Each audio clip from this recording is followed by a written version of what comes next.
अस्सलाम वालेकुम dear students, welcome to all of you. आज हम डिस्कस करने वाले हैं Rowlatt act and Jallianwala Bagh massacre.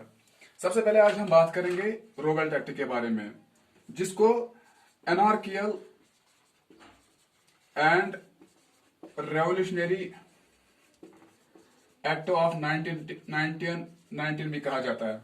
इसके अलावा इसको black bill and black act of 1919 भी कहा जाता है। जैसा कि आप जानते हैं कि जब वर्ल्ड वॉर फर्स्ट स्टार्ट हुआ था, वर्ल्ड वॉर फर्स्ट जब स्टार्ट हुआ था, उससे पहले ब्रिटिशर्स ने इंडियन लोगों के साथ कुछ वादा किया था कि हम आपको कॉन्स्टिट्यूशनल रिफॉर्म्स या डोमिनेंट स्टैंडर्ड्स प्रोवाइड करेंगे after the end of world war first. तो जब वर्ल्ड वॉर फर्स्ट 1914 से लेके 1980 तक हुआ था, जब ये फर्स्ट वर्ल्ड वॉर खत्म हुआ तो उसके बाद जब ब्रिटिशर्स ने या इंडियन लोगों ने डिमांड की कि अब हमें डोमिनेंट स्टेटस चाहिए, तो उसके बदले में ब्रिटिशर्स ने एक हैरिस एक्ट उनके खिलाफ एनेक्ट किया, जिसका नाम था रोवेल्ट एक्ट। अब हमें इस पर डिस्कस करना है कि ये रोवेल्ट एक्ट क्या है। तो इसको हम इसको हम फुली डिटेल के साथ पढ़ेंगे, एग्जाम पॉइंट ऑफ व्यू से पढ़ेंगे कि ये रोवेल्ट एक्ट क्या था। ये रोवेल्ट एक्ट जब इन्हें पास किया था, इसको पास करने वाला था लॉर्ड चेम्सफोर्ड।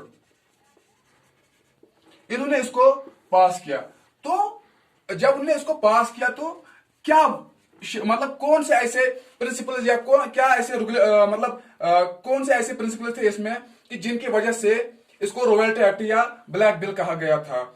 जब इसके अंदर इन्होंने यह कहा कि हम किसी भी इंसान को we are going to imprison anybody without any trial for at least 2 years।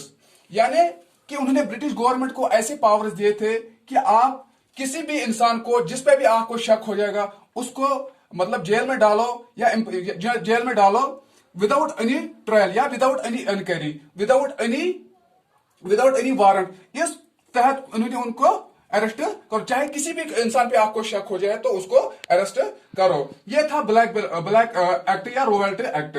मतलब कि फुल पावर्स दिए गए थे ब्रिटिश गवर्नमेंट के, आपकी उस किसी भी इंसान को जिस पे आपको शक हो जाएगा उसको उसको अरेस्ट करो विदाउट एनी ट्रायल, पूछने के बगैर भी उसको अरेस्ट करो। तो उसके बाद क्या हुआ था, जब इंडियंस ने जब इस एक्ट को पास किया गया था, उसके बाद इंडियंस का रिएक्शन क्या था इसके ऊपर। जब उन्होंने बोला कि उन्होंने हम बिना पूछे इसको पास किया, तो गांधी जी ने एक सत्याग्रह स्टार्ट किया था जिसका नाम था रोवेल्ट सत्याग्रह। रोवेल्ट सत्याग्रह ऑफ 1919। जब ये रोवेल्ट सत्याग्रह इन्होंने इसको लॉन्च किया, यानी इन्होंने उसके खिलाफ एजिटेशन स्टार्ट करनी शुरू की, तो इसमें इन्होंने क्या कहा, कुछ शर्तें रखी थी। लोग जो उसके एसोसिएट्स थे, गांधी जी के एसोसिएट्स थे, वो भी इसके साथ मिलके इस सत्याग्रह को आगे बढ़ाने में उनका बहुत ही बड़ा रोल रहा था। तो जब उन्होंने पहली बात क्या की थी, उन्हें नेशनल वाइड हड़ताल शुरू करना स्टार्ट किया। नेशन वाइड हड़ताल, कि पूरे हिंदुस्तान में उन्होंने नेशन वाइड हड़ताल जो था, पूरे हिंदुस्तान में उन्होंने हड़ताल शुरू करना स्टार्ट किया। दूसरी बात जो थी वो था फास्टिंग ऑफ पीपल।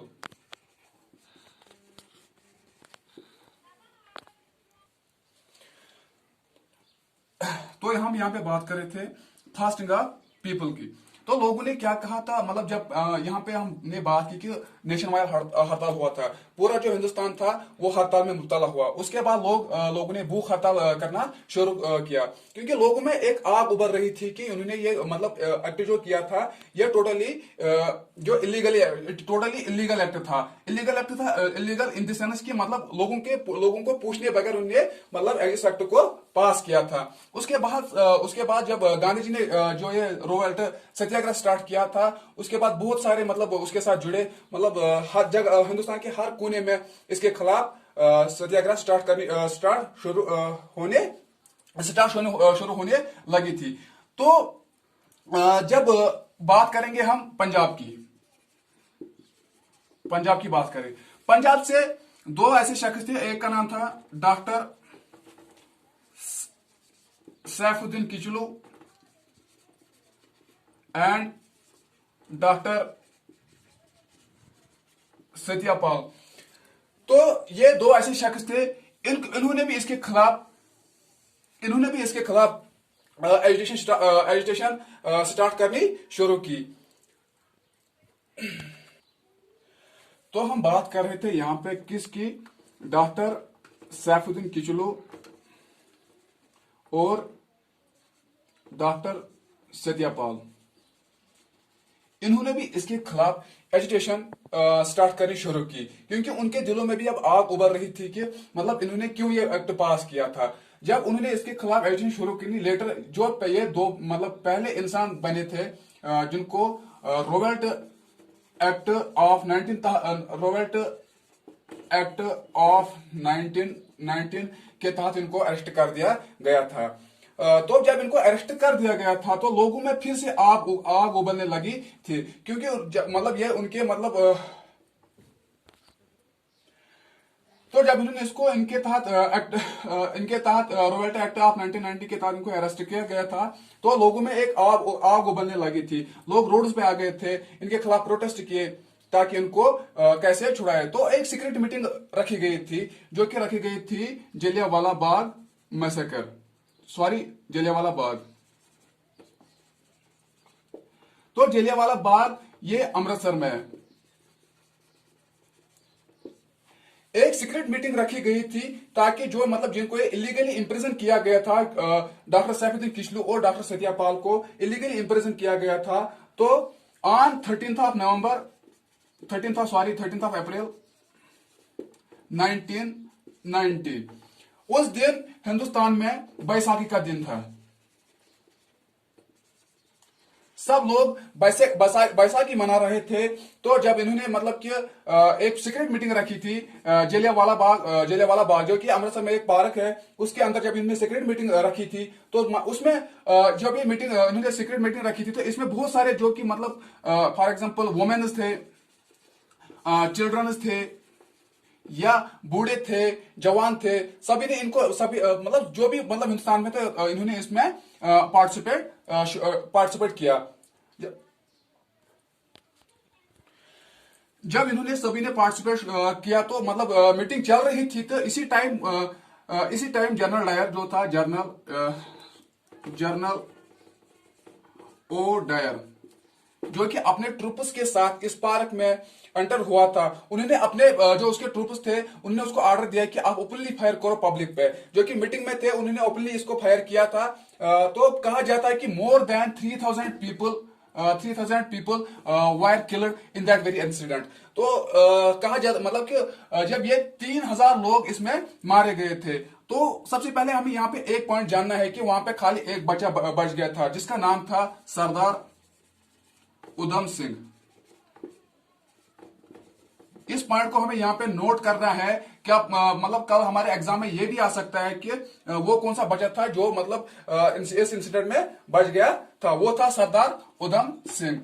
जब तो उसके बाद हम बात करेंगे कि मतलब जब ये लोग जो इन लोगों को मारा गया था, बेरहमी से इनको मारा गया था, तो लोगों में आग उबलने लगी थी, क्योंकि उन्होंने उनके अब मतलब जो उनके कोई किसी के मतलब फादर्स थे, किसी के मतलब बाप थे, किसी के वालिद थे, या किसी के बेटे थे, वहां पे किसी की माँ थी, किसी के बाप था, किसी का दादा था, सभी को बेरहमी से कत्ल किया था। लोगों में एक आग उबलने लगी थी। तो उसके बाद लोगों का रिएक्शन क्या था उसके ऊपर, लोगों ने मतलब हमें इस पे उसके बाद जानना है कि लोगों का रिएक्शन ऑफ पीपल, कि मतलब लोगों का रिएक्शन क्या था इस इंसिडेंट के बारे में। सबसे पहले हम बात करेंगे रविंद्रनाथ टैगोर के बारे में।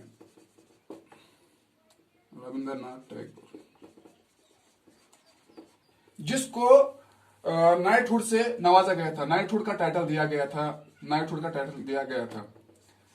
तो सबसे पहले जब हमने बात की कि रविंद्रनाथ टैगोर ने इसको मना किया था, ताकि उसने बोला कि मुझे ये नहीं चाहिए। क्यों नहीं चाहिए? ये इसका रिएक्शन था कि मतलब वो उसके दिल में भी आग उभर रही थी कि उन्होंने मतलब कि जो हम उसके एसेट्स थे उनको भी मतलब उनके जो मतलब किसी का बाप था उनके मतलब बहुत सारे इंडियंस को बेरहमी से मारा गया था।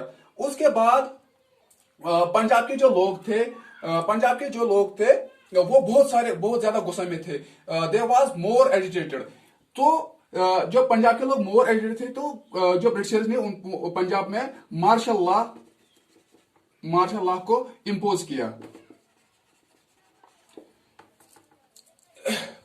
जब मार्शल लॉ को इम्पोज किया गया तो लोगों की ये डिमांड थी कि people were demanded that they must have enquiry against there must be an enquiry against that culprit जो था culprit था जनरल डायर, उसके खिलाफ मतलब एक इंक्वायरी होनी चाहिए, ये लोगों की डिमांड थी। उसके बाद ब्रिटिशर्स ने क्या किया, ब्रिटिशर्स ने एक कमीशन बिठाई थी जिसका नाम था हंटर